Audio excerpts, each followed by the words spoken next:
Hello, everyone, and welcome. My name is Jeanne Gallagher, founder of Discover Rising Tides. And welcome to Discover Rising Tides, How the Outside Makes the Inside Better, where we explore the importance of the outdoors and maintaining life balance. And through this series, we'll be talking with women business owners to understand their journey. And today we're taking a little twist, and this is part 2. And instead of starting with Denise's Healthy Living, Healthy Life segment, the three of us are going to talk, and we're going to take a continuing conversation on Denise's 3 Ps. And so first of all, Denise is the curator of Healthy Living, Happy Life, and an international best-selling author, Healthy Living, Happy Life, A Practical Path to Finding a Healthy Lifestyle That Works for You. And Diane McClay is an empowerment coach, writer, and outdoor enthusiast who is in the business of creating positive change with the tools of choice and courage, helping you put the calm before the chaos.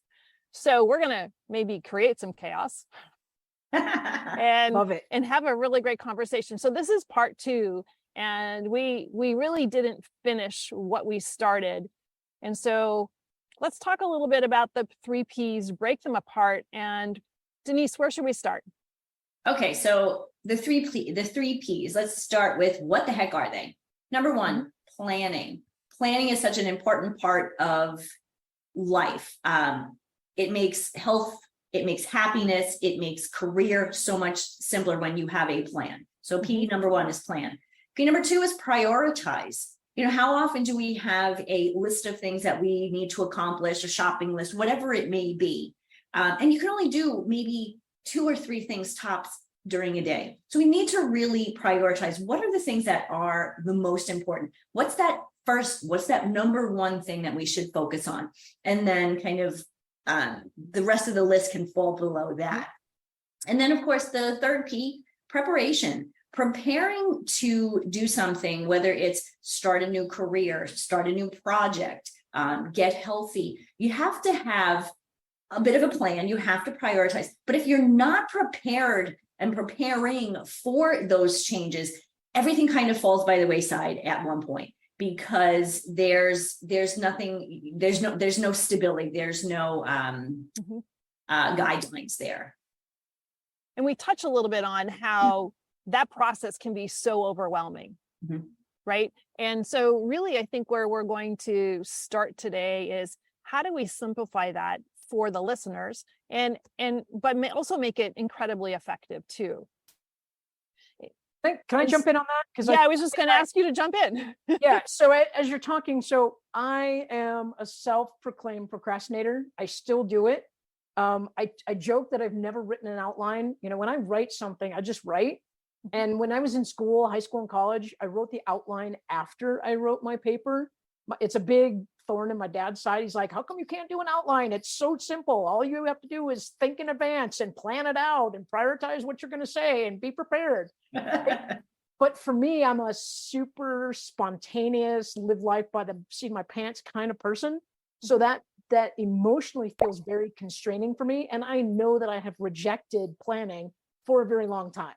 So if this is ringing true for any of your listeners, here's my first hack. Think of something that didn't work well.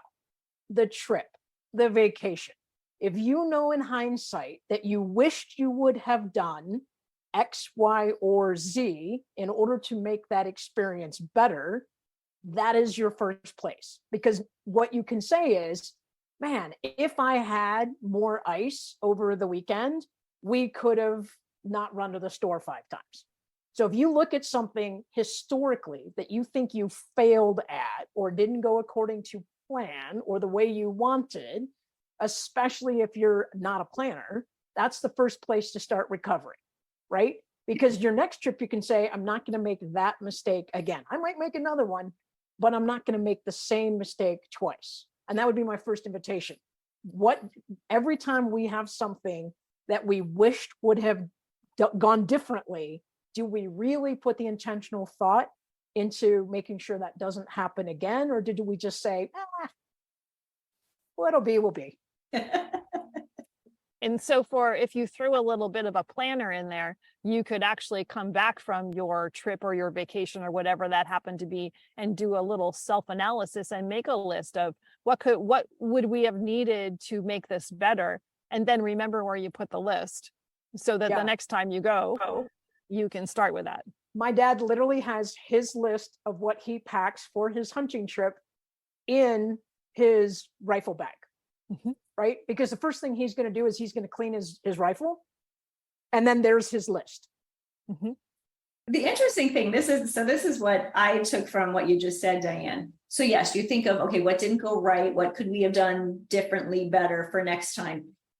And for me, that's preparing for next time, right? So the 3 Ps really do, you can see where they really do go together. And sometimes you kind of turn them, twist them around a little bit.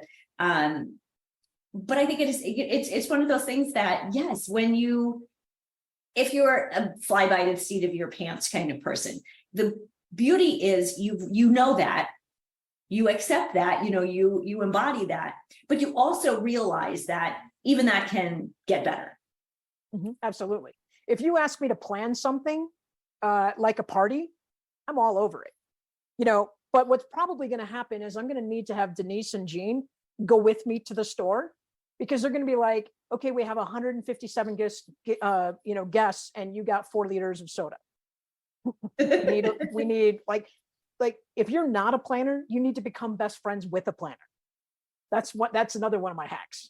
Can I put the caveat in there? Okay, so I am actually a retired meeting planner. My nickname is that recovering or retired? No, recovering. Retired. I'm still recovering because I'm recovering from some of my major meeting planning efforts. I think my husband wants me to be completely retired sometimes, but my nickname is the Princess of Planning. So for me, I'm uncomfortable without a plan. So it's and this is what's so beautiful about having friends who do things and see things in a different perspective. There's another P4 perspective. Is what I do isn't I got another one, perfect.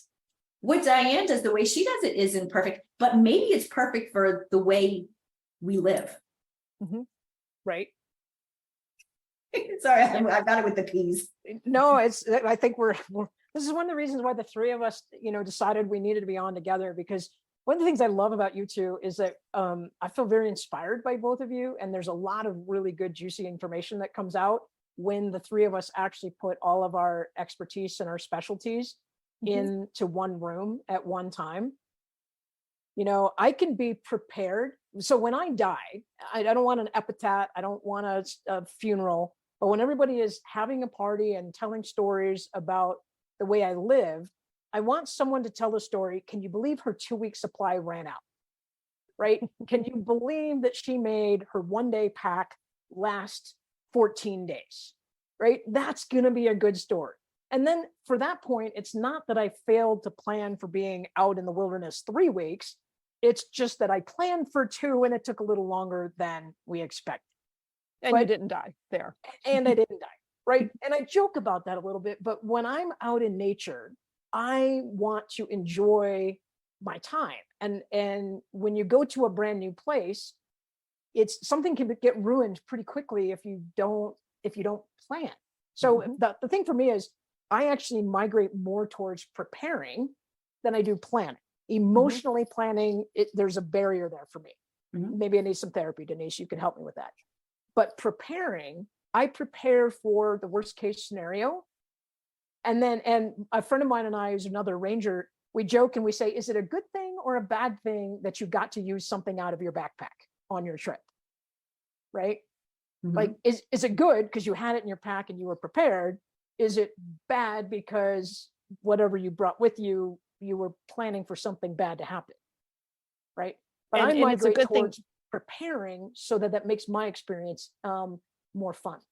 And it's a good thing you were preparing, because as you've most likely seen out there as a ranger, there are a lot of people that show up in sneakers and no water bottle for a 10-mile hike or whatever it happens to be. There was no thought and you hope that, well, maybe this is their learning experience because they made it out okay. Yes, they inconvenienced a lot of people between SAR and volunteers to come help them out, but hopefully they learned. Yeah. And hopefully that was their understanding that they had better be more prepared, or an understanding of what they were getting into. Yeah, and I think the 3 Ps, generally speaking, I think it decreases your anxiety and your stress about whatever is coming up or whatever you hope to experience, whether it's a vacation or school that's opening or going to the grocery store or building a program that you're going to teach people about. I think it gets you out the door faster. I mean, in this day and age of us feeling like we don't have enough time to do the things that we want, who does not want to say, grab the bag, go, we're ready? Like who wouldn't really want that? I agree. And that takes there is a ton of preparation for that, and also experience. So when you're going to do something, so for people that are going to do something for the very first time, there hopefully is some research that happens behind it.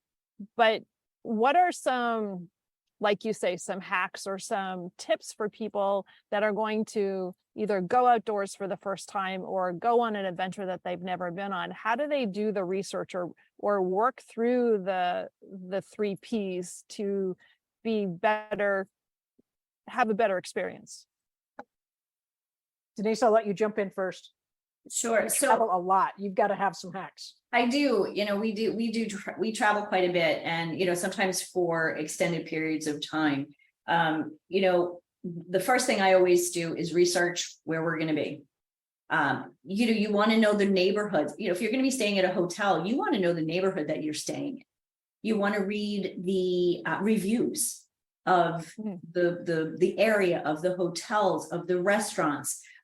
Because the reviews will generally tell you whether it's a good place or not. There's lots of beautiful pictures on the internet. You can make a place looks, a crappy place look great. So you really want to look at reviews. And this is deciding where you want to stay. To me, this is about safety, but it's also about enjoyability. If you're in the business area of a city and you're there over the weekend, there's nothing happening there. There's nothing available. There's no food or anything. Right. Exactly. And so then you're all of a sudden you're stressed out because you have to go find things that they're not in walking distance. And, it just kind of changes a weekend, say a weekend that could be really easy and everything walkable, to something where you have to really step back and go, okay, well, where are we going to eat? And it makes eating a bigger deal than it needs to be.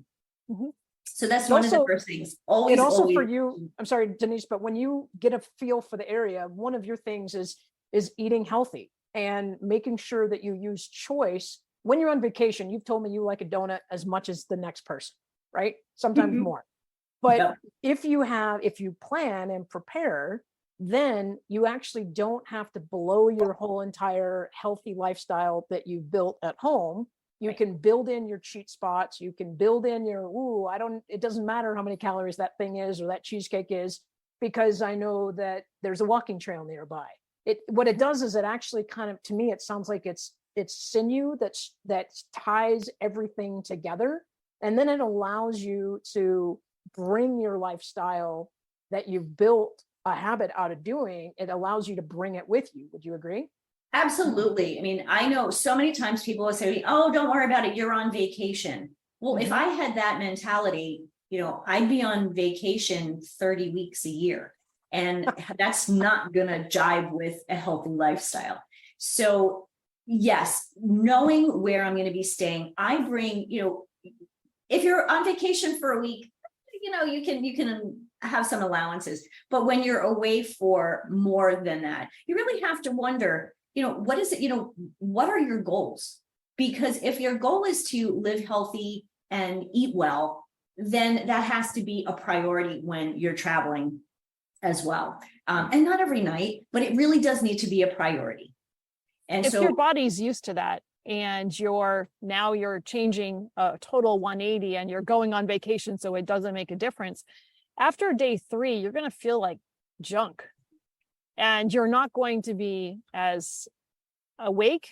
You're going to be dragging, and it's really going to affect your experience. Absolutely. And one of the things that, I've traveled with somebody who has stomach issues, and after a couple of days, if she's not eating right, then there's a question, is she going to be able to come to the event tomorrow night? Is she going to be able to join us for that walk? Because her tummy may not feel good. And, when you don't feel well and you're kind of going, oh, maybe I shouldn't go. Maybe I should stay here. I need to be closer to the bathroom, because that happens on vacation. You're in a different area, you're not sleeping as well, whatever it may be, you've taken yourself out of your environment and put yourself in an unfamiliar one. There are lots of things that can happen. And if you don't, and when you're not at home, you don't have all of the, the little hacks or the, the things that you might have at home, those comforts of home that make you feel much more comfortable when you're not feeling well. And so what ends up happening is you end up ruining, or the vacation gets ruined because you haven't been following, your healthy lifestyle. And that jumps into prioritize, and it also jumps into pre-planning. So if you're somebody that in your regular life, you may be prone to digestional issues or intestinal disturbances, then there's the planning to make sure that you have the things with you that make you feel comfortable, like having some extra Imodium in your pocket. If I go someplace, I'm not prone to that, but if I go someplace and I don't know how they're going to cook whatever it is they're going to cook, and I don't typically use a lot of fat, I don't typically use a lot of salt, I'm going to have some Imodium in my pocket, right? I'm not going to have it in my suitcase in the hotel room. I'm going to say, because the worst that's going to happen is if I don't use it, it's going to stay in my pocket. And if I don't take it, or I think, oh, I'll be fine, then there's a really good chance that I might ruin someone else's vacation, because now instead of going to the art museum every 12 minutes, we got to find a public restroom. Right. And when you don't, it's one of those things, like I always say to think of it this way, when you go on a diet, right, and you say, I cannot have donuts, what's the only thing you can think of? Donuts. If you're out on vacation and you have tummy issues, you don't have the Imodium, all you could think of is, where's the bathroom? What if something happens? And so it's almost like a self-fulfilling prophecy. Right. If you bring it, you won't need it. There you go. That's why Jeanne, I want to know from you, Jeanne, what are some of your hacks? Because you just told us that you travel across the country to get to your home location, and you go from East Coast to West Coast. So what are some vice hacks? versa? Yep. Yeah. What are some hacks for you about planning, prioritizing, preparing? So we did a really great job this time, and it's 3,000 miles. We call it the week of hell. Well, it's only 5 days of hell. We could make it 6 to make it easier, but why would you do that? Because that means it's going to take longer to get there. We pack. So we haul the Airstream, we haul all of our stuff. But this year we did a much better job packing food, and packing food that will last in coolers going across country. And so that every time we stopped, we had snacks, we had meals. At night, we make our breakfast for the next day, stick it in the fridge so that we can get up, grab coffee, and then drive for a while and stop and eat breakfast someplace. But we're not stuck with gas station food. And when it's dinner time, we have an idea what we're going to have because it's in the cooler. So typically when we travel, when we drive like that, take a long driving trip, we don't touch a restaurant, and the idea is not to touch no gas station food either, because there's nothing good comes of that. Right? You are making extra stops between fuel because you have to, because you ate too much gas station food. Right. So, yeah, right. So there is some preparation that happens. And the only way that we did well is that we've done it and not done well. Right. So we've had trips where, we should have done that, or we should, like you were saying in the beginning, Diane, we should have, or now we know, okay, so here's what works well for breakfast food. Here's what works well for dinner, lunch, snacks. And it's not just it. We pack for the dog too. And now we're in a rhythm. We know that we stop for fuel. Everybody, including the dog, gets a snack. Everybody, including the dog, goes to the bathroom. And then we hunker down for another few hours until the next time. And so it's interesting that the third night is the longest. We travel too many miles. As we're going east, we lose a time zone every day or so, which is uncomfortable because especially the third day when you pull in and it's 10:30, but really it's 11:30 because 2 miles ago you went across the time zone. Mentally, that's just horrendous, right? I agree. And so we planned and we prepared and we ate dinner and we had our dinner ready. Forgot to feed the dog dinner, so poor Abby's eating dinner at midnight. But she handled it well. And I'm thinking, how do we do that? We didn't feed the dog. But it is we messed up a bunch. This wasn't our first road trip. And so now that we know, we don't have the huge, well, we do have lists like your dad's list in his rifle case. My husband's better at the list thing than I am. We each have our separate lists. He has a list for the prep to get ready. I have the list for some other stuff. And hopefully there are not too many gaps in between. And because we don't compare lists either, we just do your own personal list. Right. There's a beauty in that, right? Yeah. And Denise, you mentioned a fourth P perspective. How you look at the cross-country trip is completely different than your husband. Now, well, my responsibilities are different too. He carries the load. Right. But that's my point though, is that if everybody in the group makes a commitment to plan their way, prioritize their way. So when you guys come to see me in Colorado, I'm already gonna know. I'm gonna know which state parks I can take you to. I'm gonna know how long the trail is. I'm gonna know what the elevation is in case it's hard for you guys to adjust, right? I'm gonna have a list of things that are like, oh, this is an easy walk. This is a challenging walk. It's just a moderate walk, but it's got a really great view.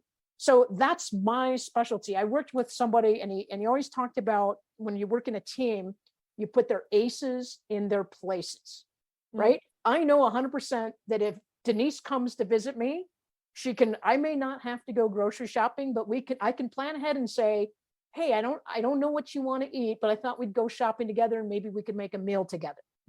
So I'm going to plan some of our time is actually going to be spent being friends, grocery shopping, and creating a meal. I don't have to actually create all the meals before either of you get here. You don't have to take the full responsibility. Exactly. So I don't have to take on the stress, right?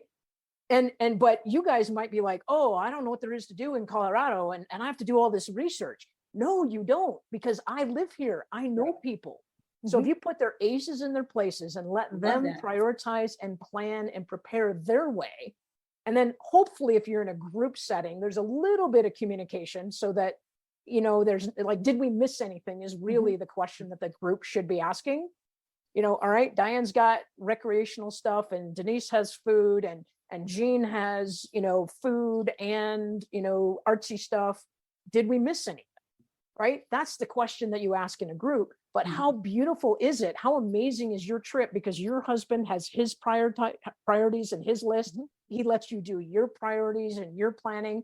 And after a number of years, your planning and prioritizing has now almost become seamless. Right. And because there's trust. Neither one of is checking the other one. We're just hoping that we're not both forgetting the same thing. Right. Yeah. And that speaks to we've been doing this, we've been traveling for a really long time. Even traveling becomes, when the kids were little, we drive 5 hours from our house to another grandparent's house. And with, 2 kids, 3 dogs and a cat, that takes a lot of things that you bring because we brought the cat too. So of course. Right. But it speaks to Denise's like streamlining the process of getting from here to there, whatever from here is to there is, you've streamlined it.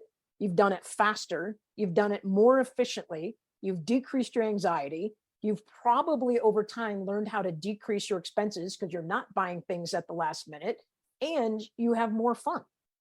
Yeah.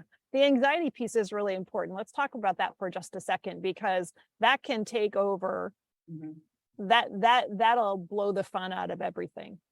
And, the traveling to someplace isn't always the most fun, and it can be the most anxiety ridden. So by the time you get there, you're either exhausted, didn't enjoy, you really haven't enjoyed thus far. So it can only go up from here, is what you hear a lot, right? Can't get any worse than it already is. No, that's so true. And I think that the mindset hack there is to incorporate that travel time into the whole experience. So like, I know if I'm, if we're flying someplace, there's a possibility that, the flight's going to be delayed or canceled, like it was a couple of weeks ago.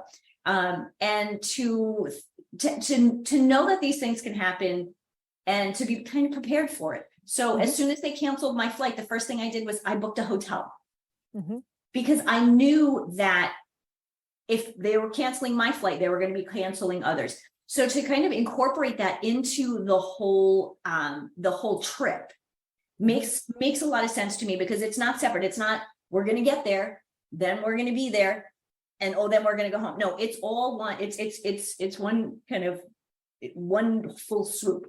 So if you're driving, one of the things that I know I try to do is to actually look and see, like, kind of, again, the plan ahead. What are some of the things that we might be seeing, on the drive, stopping here and there. And Diane, I'll bring you in a second, because I know you just recently, almost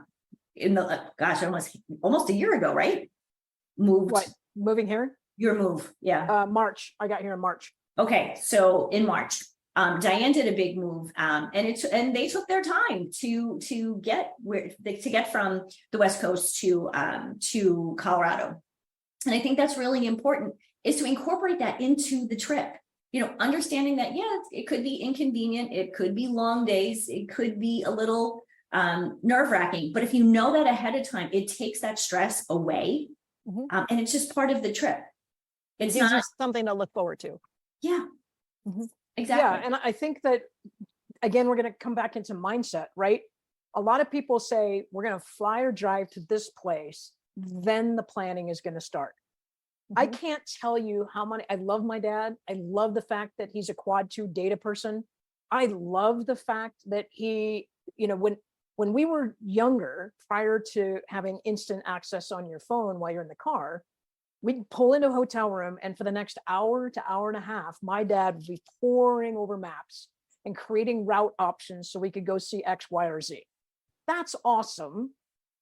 But he didn't get to relax. He drove all day. We have dinner, and then he kind of sequesters himself in the office part of the hotel, and he's trying to do the planning. He didn't get a chance to jump in the pool with us as kids. He didn't get a chance to go for a walk and see the evening sunrise. God bless his soul, and he's still alive, but that was something he wanted to do, the planning, and so that we would have an enjoyable trip the next day. But we didn't map that out before we left, right? Yeah. And so I think there can be a danger to thinking that the planning can happen after you get to the place. If I go to New York City for the first time, I don't want to have to figure out the subway system while I'm trying to get to the Museum of Arts or whatever, right? I don't want to have to figure out the ferry schedule to go see the Statue of Liberty. Right. You want to know if that I go ahead to of a new time. city and I want to go to an art museum, I don't want to figure out that they're closed on Tuesdays when I plan to go on Tuesday and I didn't do my research ahead of time. Right. That's the stuff that's going to get frustrating and bring the anxiety level up. On Sunday, I flew from California to Maine, and I was up at 0:30 because, I made the reservation, but you got to get up earlier before you get to the airport. Right. So, and I was cognizant of the fact that I wasn't going to get to my destination until 4:30 in the afternoon. And I woke up at 3:00 in the morning, and there's a 3-hour difference. So there's just a long time to be awake. So if I had depended upon, O'Hare has pretty decent food, I'll be fine. Right. But I packed I packed snacks and I packed food. And I didn't pack a ton of things because I didn't have any room for it, but I packed a few things. And as I'm walking through O'Hare, and I'm getting a little anxiety ridden because the food choices were less than stellar. And I'm like, why am I doing this? I have food. Just sit my butt down and eat. And I'm like, oh, that was fun. I'm good now. But I almost forgot that I had packed sufficient amounts of things to get me through. And it changed. There was no panic. It changed everything. But you're right. But taking the time beforehand paid off, because now I just can relax and settle in. 100%. And I want to give a hack here real quick. If you go camping or you have a cross country trip like you talked about, and you're planning to have food in the cooler, like a week before I go, like if this is really more for meat eaters, I haven't figured out how to do it with vegetables yet. But if I have things like a steak or chicken, or could even be pork, a lot of times I will cook before I go, and I will marinate meat. So I will get a flat iron steak or something, cut it into strips, and I'll marinate it, put it in a Ziploc bag, and freeze it. That does two things. When I pack my cooler, keeps it cold, that ready to go, throw it in a pan, marinated meat, it's going to be frozen when I start my trip, but it's going to start defrosting by the time I need to make my dinner. Yep. Right. So I make so I make a big batch of something. Could be spaghetti sauce. It could be stew. It could be a marinated chicken breast. It could be a barbecue, whatever. But I do it in advance and I freeze it. Those become my ice packs in my cooler, at least for the first day or two. So then I don't have to go get ice that takes up valuable room in the cooler. I am now using something that's already frozen. It's going to naturally thaw and defrost. And by the time I pull over, and sometimes if I want something the first day of my trip, I'll pull it out the night before or like a few hours before. So it starts defrosting, so that by the time I pull over at 2:00 in the afternoon to eat, or 4:00 it's going to take time to build a fire or get the grill going or whatever. It's got that time. So, but then I put it in 2-person serving bags, so that we don't have lots of leftovers that have to go into a bulky container in the cooler when we get done. Can I tell you what you just said to me, Diane, is meal planning. That's what I talk about all the time. I did planning. You meal plan. Miss Procrastinator is not a procrastinator. Dang, I can plan. You can plan. Yeah, so I mean that's a good hack, right? Especially, Absolutely. When you do those long drives and you always have the really big exits where there's lots of restaurants. And then how many people have done this, right? We'll just go a little bit further. I'm sure And then there's nothing. I'm sure there's something down the road. Yeah, that was the last one. You don't do that anymore. The smaller the town you drive through, the earlier things close. So that's one of my hacks. For me, getting outdoors also is about, so I kind of held up the trail map, right? I'm in a new area. So I've made several purchases where I have company coming every single week in August. I don't know my area yet well enough, and they're here for 3 days or 4 days. So I've invested a little bit of money in some guidebooks. So I may not pick the ride in here, but at least have a general idea of, oh, here's a place I think I can take my friends, and not have to. I've got 8 people coming next week. Can you imagine how much time we're going to waste if you ask everybody what they want to do and where they want to go? That's exhausting. Because I can't make a decision. Instead of saying, hey, here's 3 things that we can do. Actually, I'm going to make it even more simple. I thought we'd go for a bike ride tomorrow. How does that sound? Love it. And then so then there's another hack, right? I'm sort of pre-planning. I might get 4 people who say, yes, I want to do a bike ride. And I might get 4 people who say, I don't want to ride bikes. So then I say, all right, the 4 of us are going to go ride bikes at this time. And these 4 people, I'm going to have plan B for them. Like, hey, while we're riding bikes, you can go do X, which is nearby.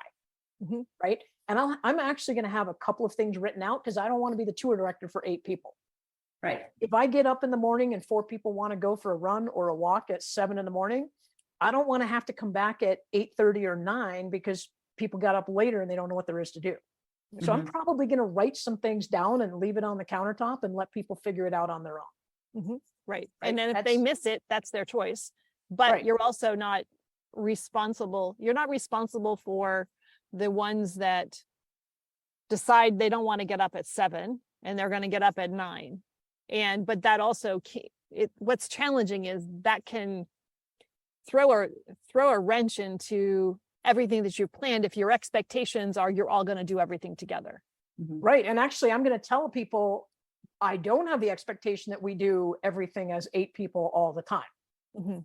We're going to have, if somebody just wants to use part of their vacation to use my house to sit in my backyard and read a book, what they need to know from me is that's okay with me. Like I don't want them coming in with the expectation that I'm going to do something for them every single day. I'm going to, here's a list of some things. Here's some places that you can walk to. Here's some places you can drive to. Here's some places I will take you to. So I think that's important also, because we're talking about our own personal sanity when we're doing prioritizing, planning, we're talking about us personally, but it complicates itself when you get into a group of people. So if we have our stuff I don't want to say in control, but if we've created a baseline for how we personally are going to function, I'm not going to get stressed if this happens, right? If I want to take everybody for a hike and everybody's like, oh no, I don't want to go for a hike, I'm going to be like, well, I'm going to go for a hike and I'll see you in an hour when I get back. But I think that's critical.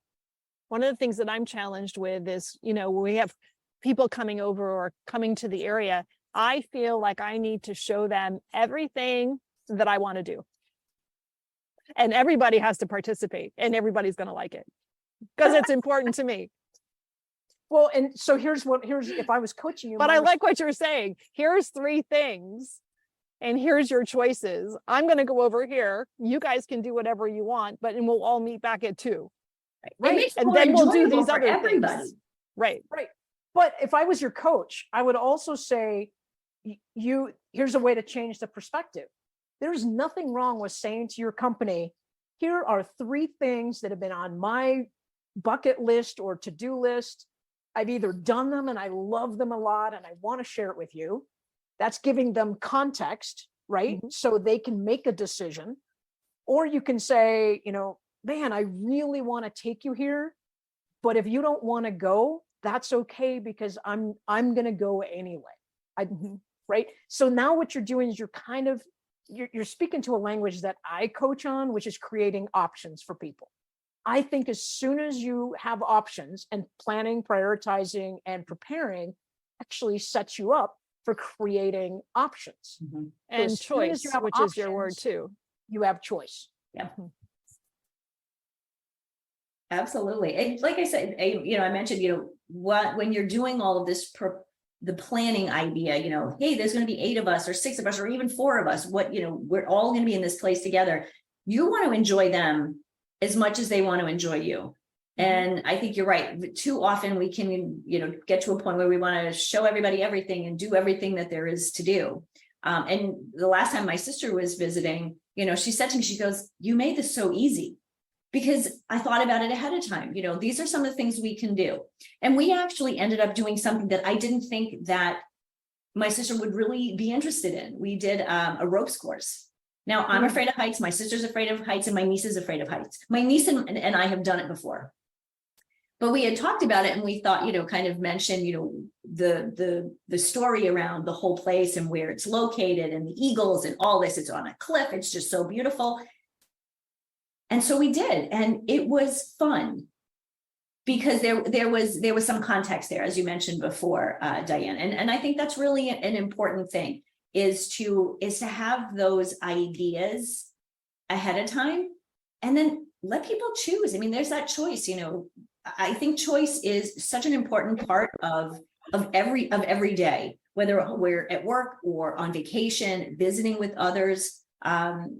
Being able to choose what you want to do. I mean, as the guest, you don't always want to spend, 24/7 with someone. Even though you're there visiting with them, you still need your own space. Yeah. And that kind of leads into for me, I think it's putting the expectation out there. So when my company arrives, I mean, literally, I might as well have a revolving door on my house, because there's going to be a group of people a day, and then a group of people, and then a day, all through August. If, to your point, like if I did everything with everybody every single day, I'm going to be exhausted personally by the time the end of August arrives. Yeah. Right. So I think that when you familiarize yourself with the expectations, and I think sometimes too often as friends and family, we sort of forget to engage that conversational piece. Yeah. What are your expectations while you guys are here? I asked that a week ago, and one of my friends says, I want to go to the Denver Aquarium. I had no idea we had an aquarium. Now, what that does for me is I can either say, oh, I'd love to go with you, or it's not really my thing. Go ahead and go on your own. But by asking my friends in advance, what are your expectations? What would you like to achieve or accomplish while you're here? Or what do you not want to do? Yes. That's a great question, because people are probably going to, what do you want to do? Well, I don't know. Okay, what do you not want to do? I don't want to climb a 14er. So, okay. But they're going to be able to come up and say, here's what I'm not looking for. So sometimes when they say no to this, it helps create the yes. I love that. Just say that again. Sometimes when you say no to this, when you say no to something, it helps create the yes. That is, I love that. That's a great hack. I love that. And I think the asking, what do you want, is important in all relationships. If my husband was out the door, he would be like, wait a minute, that's what I say. Because he does. He asks me all the time, what is it that I want? And with that expectation, we can then make decisions, do things together or not. So I do think that that's really an important piece. It's just to always ask the question, what do you want? Which beautifully ties right back into, you could put the 3 Ps into this, right? During this time period, what are your 3 priorities? Now, if I get half of my company says, we just want to read, fine. I know that I'm not going to get up early and try to plan a hike for them. Yeah, right. Right? So what are your priorities while you're here? How can I help your visit be the way you want? Right? I ask everybody, you're in the eating healthy world. I sent a note to all my company and I said, please let me know if you have any food allergies, restrictions. And then I said, what are your preferences? Right? So now I'm not going to make every single meal for everybody, but now I know that if somebody's a non-meat eater, I'm not going to try to get everybody to go to a restaurant that only serves meat. Again, it kind of comes back to the planning and the preparing. Or you can have a few basic things available so that it's a starting point. And because quite often, we've already said it, but quite often once you get someplace, the first thing you do is go to the grocery store because you don't know whatever else to do. And now 3 hours has gone by where you could have been a little bit more strategic about that. 100%. Jeanne, is this conversation going where you wanted it to go? I mean, in terms of have you ever tried to direct the 3 of us before? And I didn't have, I had 0 expectations because I knew that wherever we went, it would be useful and it was valuable. where we're supposed to go. Exactly. So how does this tie into your theme, this conversation we've been having? How does it tie into your theme of connecting the inside out and the outside in? That's a great question. I think the 3 Ps are everything about that, because would it be true that if you were uncomfortable or didn't know something, you would probably hesitate to do it? But if somebody that had knowledge in that area said, hey, come on and do this with me, you're going to go, this was a blast. I had no idea. So if it's going to help people maybe take the time, it's kind of funny is when you're looking at somebody doing something, you don't see all the work that they put into it. It just looks like they showed up. And so I'm just going to show up and do this thing. I do this all the time. I just show up and do this thing. It'll be all right. Well, it could have been better. It could have been a lot better. Maybe I would have known what to expect. But, if we can give people some tips of It's okay to take the time to prepare, and it's okay to figure out what your priorities are. Maybe it will help them be more proactively outdoors for whatever that means. And if it means that you have to make some planning so that you have 2 hours to sit out in Diane's backyard and read a book, that's just as important as going to the aquarium. But if you didn't prepare for that and all of a sudden you got sucked into the grocery store trip, you've wasted those 2 hours of quiet time in your book. Mm-hmm. One more P, by the way, you just said proactive, so there's another P. Oh, there we go. See, we're up to 6. And they all really work with my 3 original Ps. And I think that's what's really important is, it opens your mind to looking at things in a different way. And that's really, I think, what all of us want people to do, is to look at things in a more open way. Different perspectives, peak perspective, different perspectives, open life to a much broader, much healthier, happier lifestyle. Traveling can be so stressful, but it doesn't have to be. And I think that's something that we're really showing, is it doesn't have to be so stressful. You can enjoy every step of the way. And this conversation though has brought up a concern for me though. Sorry, Jeanne, I talked over you. Oh, I talked over you. So we're even. Go ahead. So Jinx, I owe you a Coke. So for Denise and I, this conversation has brought up a concern that I think that we should bring out and share with everybody, is that Diane invited all this company and she left no room for us to show up.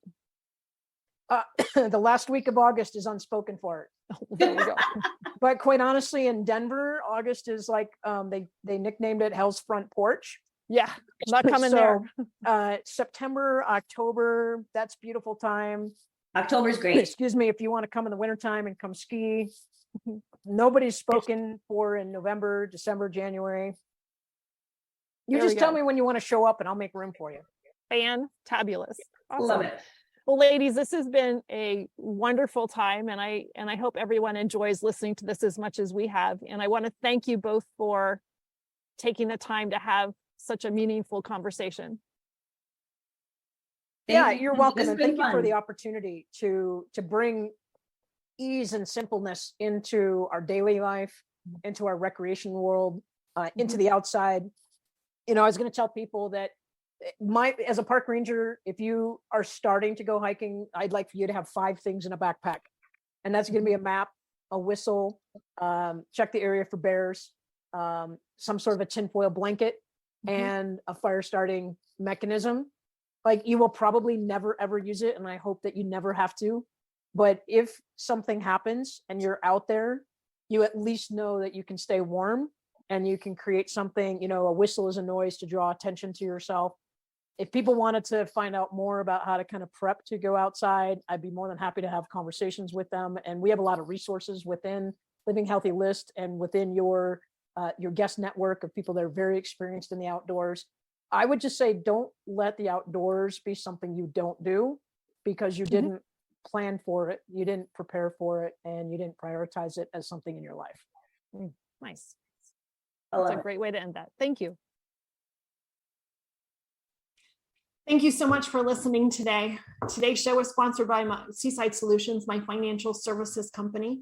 As a business owner, it's easy to be pulled in many different directions, and often taking care of yourself plummets to the bottom of the list. For me, I find myself outside to reground.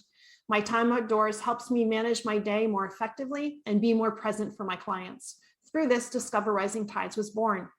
At Seaside Solutions, we truly believe that education is the foundation of financial wellness. Our primary focus is to provide guidance that is designed to help you achieve your long-term financial goals and visions. Working with a plan allows space for doing more things that you love, like being outside to make the inside better. If I can help you create or realign your plan, or if you would like to be added to my weekly newsletter, please let me know. This week's topic was 5 ways to set more achievable goals. Your referral means the big, beautiful world to me, and if I can help, please let me know. And thank you so much for listening, and see you next time.